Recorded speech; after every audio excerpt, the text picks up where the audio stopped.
Kerala governor Arif Muhammad ഖാന്റെ അതിശക്തമായ നീക്കത്തിന് കേരളം ഒരിക്കൽ കൂടി സാക്ഷിയായിരിക്കുകയാണ്. സിദ്ധാർത്ഥന്റെ മരണം അന്വേഷിക്കാൻ കമ്മീഷനെ നിയോഗിച്ച് ഗവർണർ 3 മാസത്തിനകം റിപ്പോർട്ട് നൽകണം. പൂക്കോട് വെറ്റിനറി സർവകലാശാല വിദ്യാർത്ഥി JS സിദ്ധാർത്ഥന്റെ മരണത്തിൽ പ്രത്യേക അന്വേഷണ കമ്മീഷനെ നിയോഗിച്ച് ഗവർണർ ആരിഫ് മുഹമ്മദ് ഖാൻ. കേരള ഹൈക്കോടതിയിൽ നിന്ന് വിരമിച്ച ജഡ്ജ് ജസ്റ്റിസ് A. ഹരിപ്രസാദിന്റെ നേതൃത്വത്തിലാണ് അന്വേഷണം.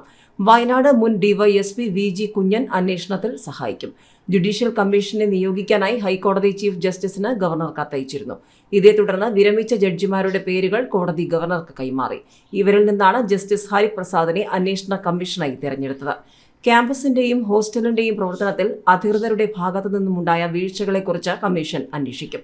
സംഭവം തടയുന്നതിൽ നിന്ന് വൈസ് ചാൻസലറുടെ ഭാഗത്തുണ്ടായ വീഴ്ചയും കമ്മീഷന്റെ അന്വേഷണത്തിന്റെ ഭാഗമായിരിക്കും. സിദ്ധാർത്ഥൻ മരിക്കാനിടയായ സാഹചര്യം അന്വേഷിക്കുന്നതിന് പുറമെ ഭാവിയിൽ സർവകലാശാലയിൽ ഇത്തരമൊരു സംഭവം ആവർത്തിക്കാതിരിക്കാനുള്ള നടപടി ശുപാർശ ചെയ്യലും പരിഗണനാ വിഷയമായിരിക്കും. 3 മാസമായിരിക്കും കാലാവധി.